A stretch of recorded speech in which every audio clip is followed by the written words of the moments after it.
John Brown, or Captain John Brown, or Old John Brown, depending on which side of the fence you stood on in Bleeding Kansas, has really been exploded into a mythological figure in American history, which first began shortly after his execution after a failed attack on Harper's Ferry. But usually John Brown's story begins in Bleeding Kansas, but it should not. It's important to establish kind of the historical life of the band leading up to these events and to clarify several. It is very common to see John Brown listed as a kind of a violent extremist abolitionist. He's actually attempted to be defined as a domestic terrorist on government websites today, which is a disgusting attempt on their behalf. But his real story begins almost 30 years before Bleeding Kansas. He was a conductor on the Underground Railroad, beginning at least as early as 1825. And of course, the Underground Railroad was a series of safe houses constructed, usually along border states, to help slaves escape the southern plantations and get either into the northern states or sometimes as far as Canada. Although, depending on the time period, retreating to Canada was not always a boon. They also practiced slavery earlier in their lives. So he liquidated all of his property in order to finance a move to New Richmond, Virginia, because he felt that he could establish a safe house there for fugitive slaves that would be of better use to the Underground Railroad. And so that's specifically what he did. He also assisted the Underground Railroad when he lived in Springfield, Missouri. One of the more interesting quotes of his is that he often bragged about his 7 sons, the 7 sons of John Brown. He evinced a good deal of pride in stating that he had 7 sons to help him in the cause. And that cause was anything and everything opposed to slavery, and ultimately would turn into a kind of declaration of war of pro-slavery ruffians in Bleeding Kansas. He was an extraordinarily devout man of faith. In 1846, actually, he attended a free abolitionist church in Springfield, Massachusetts, and there he met and talked to Frederick Douglass, of course, one of the most famous abolitionists in the 20th century, and I would much happily argue a far superior example of a civil rights man at the time than those who emerged later in the 60s, which eventually we'll get on that subject as well. So Douglass spends the night with John Brown, and he wrote of this encounter later on because they spoke well into the night about John Brown's culminating plans to combat slavery. And Douglass wrote, and I quote, "His plan as it then lay in his mind had much to commend it. It did not, as some suppose, contemplate a general rising among the slaves and a general slaughter of the slave masters. An insurrection, he thought, would only defeat the object, but his plan did contemplate the creating of an armed force which should act in the very heart of the South. He was not averse to the shedding of blood, and thought the practice of carrying arms would be a good one for the colored people to adopt, as it would give them a sense of their manhood. No people, he said, could have self-respect or be respected who would not fight for their freedom."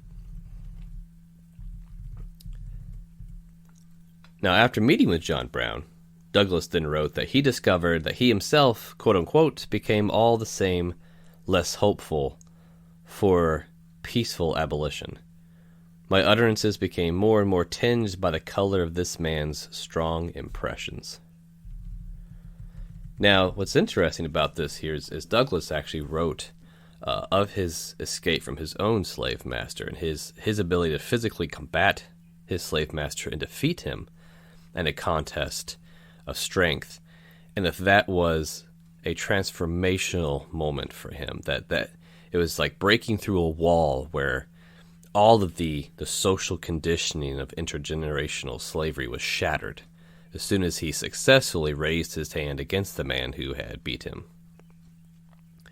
So John Brown, who naturally had read this book, wanted to create that same circumstance for other slaves, because it was well understood at the time that they were not simply combating a social institution, slavery, and though they lacked the words for it yet, they were combating intergenerational social conditioning and reinforcement.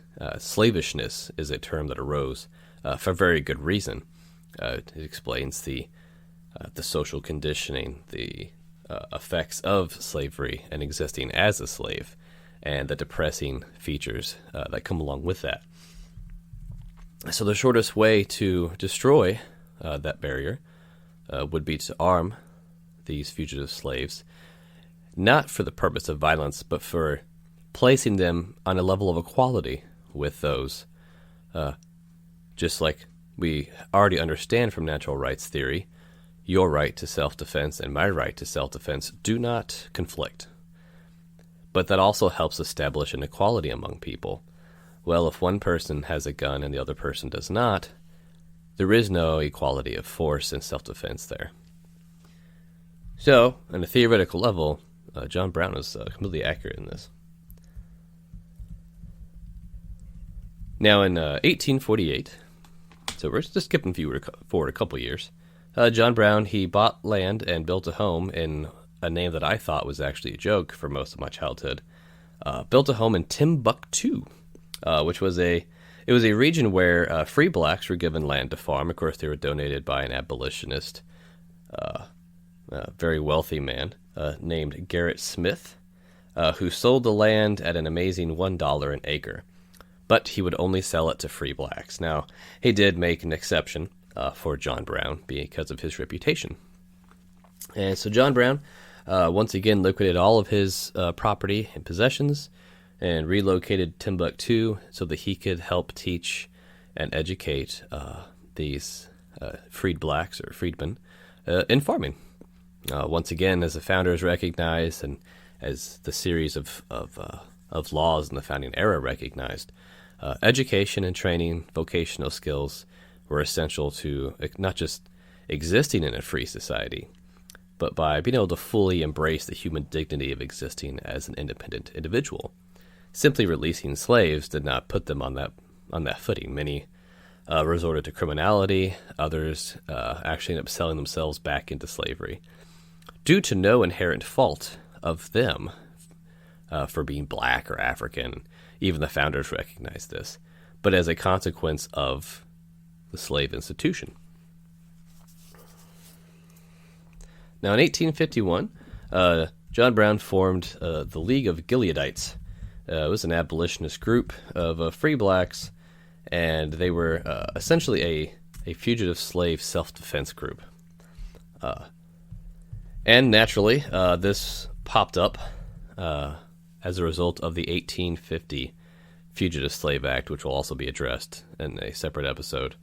This act radically transformed the whole understanding of fugitive slaves, the requirements of states, and the requirements of their citizens. It was a gross abuse of constitutional authority, and it was really the first example of just overt authority overreach by the federal Congress, specifically because it granted judicial authority on people who were not properly placed in those positions through constitutional measures and procedures. And it also attempted to force states, and not just states, but their citizens, to enforce federal law, which there are some very serious and legitimate applications to that and its requirements, and on the many of the COVID policies and mandates, which were never even laws, that sought to require states and individuals to perform various acts for the larger government or even state governments to ensure that people were following these not laws, but just policies or mandates that were put forward. So we can see how that's dangerous. Now, a lot of the information that I'm going to draw upon for the battles and the conflicts and the court hearings and whatnot for John Brown are actually derived from a Congressional report. It was compiled by a man named Robert D. Witt, and it is titled "The Life, Trial, and Execution of Captain John Brown, known as Old Brown of Asawatami," with a full account of the attempted insurrection at Harper's Ferry. Very long title, as these things tend to have. But the point being that I noticed in my research now over a year ago in writing Volume 2 that there was a lot of conjecture, there were a lot of kind of revisionist tellings of John Brown. And so I, as good historians should do, attempted to get to source material as close and as official as possible at the time. So John Brown really rose to legend status in Bleeding, Kansas. He did not go to Bleeding, Kansas with the intent of engaging in warfare initially. That was inspired by his sons. They moved into the Kansas territory like many did, seeking economic opportunity. New territory, new land, new markets. They wrote back to their father and were just describing to him some of the circumstances, some of the acts of terrorism going on.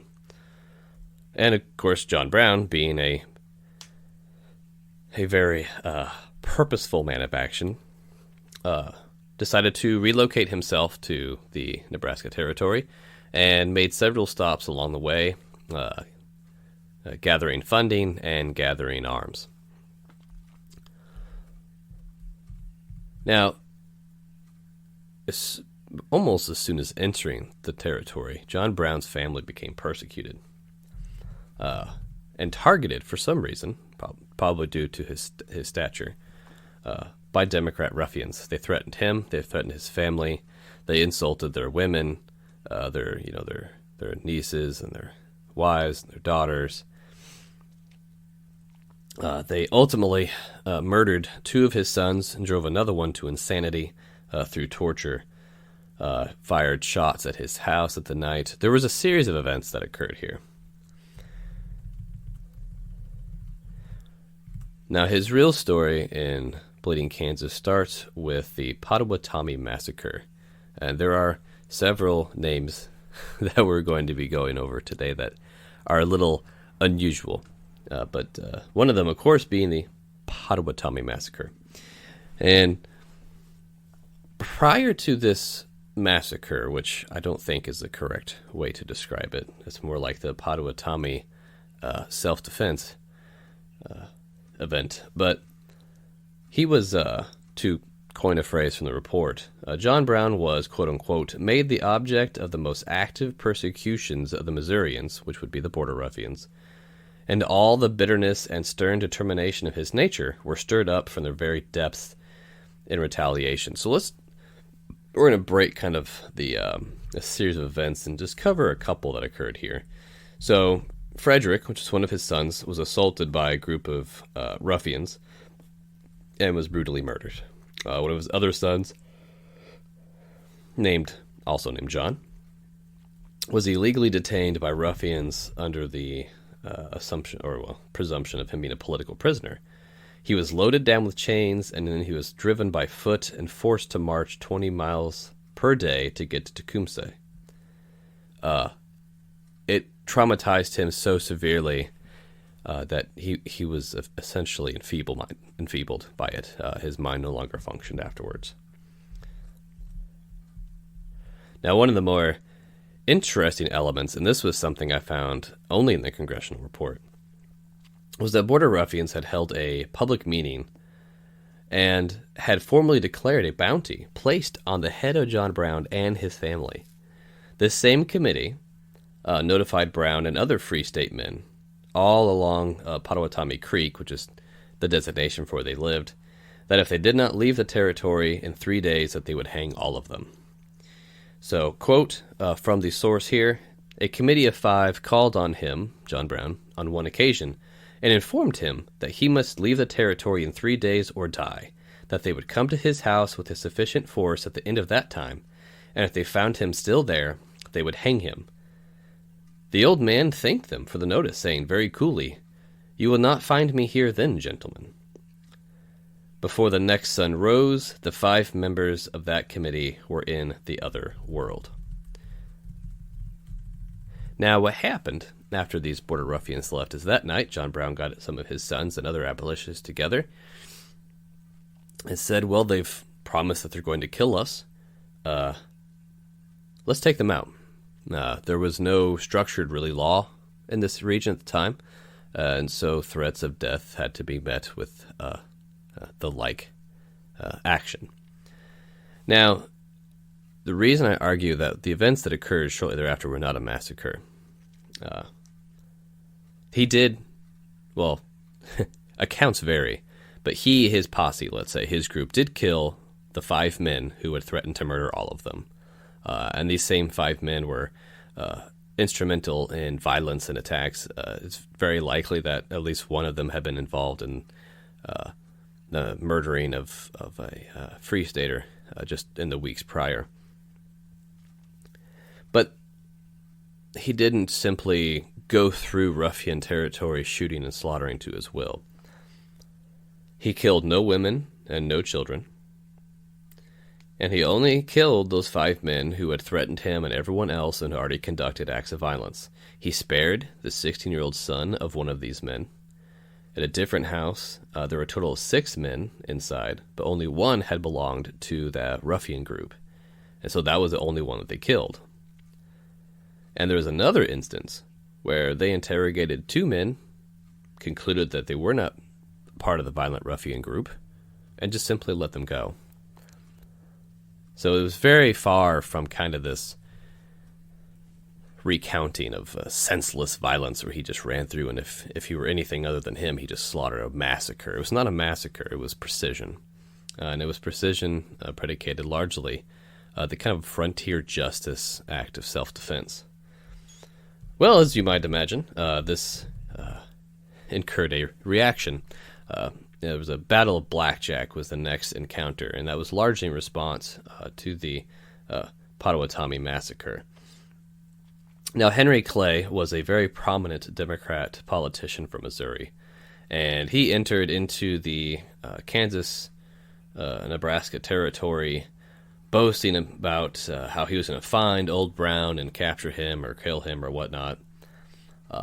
So he had found 2 of Brown's sons and abducted them, presumably as a means of trying to lure John Brown out, as if he ever was hidden. So John Brown obviously answered his call very happily. He came to the field with only 10 men, so they were outnumbered 3-1. In just a few moments of gunfire, however, Clay surrendered, and he was wholly in Brown's power, along with the 22 remaining ruffians who had not been shot dead. Now, what happens next is very illustrative to the circumstances here. So John Brown actually attempted to deliver Clay and his men to a federal marshal, and the federal marshal not only rejected this, but threatened to arrest John Brown, and John Brown very nearly had to shoot and kill this marshal. So that highlights really the deep political involvement in the territory at the time, where Democrat operatives functioned in the highest levels and rendered any hope, really, of good government, to protect the right of citizens, namely their lives and their homes, was not available. Could not be counted upon. So you basically have an anarchy in the territory at the time. Now, the next fight was Asawatami. Now, this was a rough one for Brown. Again, accounts vary, anywhere from 250 to 400 border ruffians on the outskirts of Asawatami executed one of John Brown's sons. Obviously, Brown and others then attacked, outnumbered 7-1. but they were forced to retreat eventually, although they did kill and wound many of the ruffians. So as a consequence of this defeat, however, the ruffians burned the entire town to the ground, and this was one of the major hubs, one of the major homes for the Free Staters. Now this changed things for John Brown, not only because he had suffered a casualty in his family, but because of the level of force that had been demonstrated. So after witnessing the destruction and the arson, John Brown noted, "I have only a short time to live, only one death to die, and I will die fighting for this cause. There will be no more peace in this land until slavery is done for. I will give them something else to do than extend slave territory. I will carry this war into Africa." Now, he was involved in innumerable smaller conflicts that have largely escaped the historical record just due to the kind of their insignificance to some of these larger ones. The final episode that's detailed in that Congressional report is called the Battle of Spurs. Now, this was a great one, really. John Brown was escorting a group of fugitive slaves through the territory. He had helped them escape, naturally. And they were overtaken by some slave owners and the local sheriff and a posse of men. As soon as the sheriff showed up, Brown and his men formed firing lines and defensive positions, and apparently this kind of spooked the ruffian posse, who presumably had just been used to slaughtering defenseless, helpless people. It did not take long, and Brown captured the entire group. He forced them to dismount from their horses and gave their horses to the fugitive slaves. And of course, this was met with righteous indignation. So these ruffians are swearing, and John Brown warned them once. He said, "I do not allow men under my care to be profane," which is quite true. He did also not allow profanity at his camps, and he did not allow everyone was forced to undergo hygienic procedures and whatnot. Well, these tough guys who just got routed by a much smaller number decided to continue their defiance and swear further. And so John Brown pulled his revolver and pressed the barrel to the forehead of one of the men and said, "Kneel," which he did, and then he just said, "Pray." And for the next 5 days, these men were imprisoned as prisoners of war, and they were forced to pray, presumably as an act of penance for swearing whenever they were informed and told not to. Now, naturally, the consequence that these slaves were freed. Now, in his autobiography, Douglas describes John Brown with kind of equal parts, almost a fear, but also a deep respect and reverence. He was a very charismatic figure, and he had a very, very powerful presence. So Douglas writes, "It would be a grateful task to tell of his exploits in the border struggle, how he met persecution with persecution, war with war, strategy with strategy, assassination and house burning with signal and terrible retaliation, till even the bloodthirsty propagandists of slavery were compelled to cry for quarter. The horrors wrought by his iron hand cannot be contemplated without a shudder, but it is this shudder which one feels at the execution of a murderer. The amputation of a limb is a severe trial to feeling, but necessity is a full justification of it to reason. To call out a murderer at midnight, and without note or warning, judge or jury, run him through with a sword, was a terrible remedy for a terrible malady." So John Brown, as Douglas describes him, was the violent answer to violence. He was not a domestic or political terrorist. In large part, all of his acts were retaliatory, or clearly outlined earlier in the Potawatami so-called massacre. It was self-defense on a frontier that government had broken down, law and order had broken down.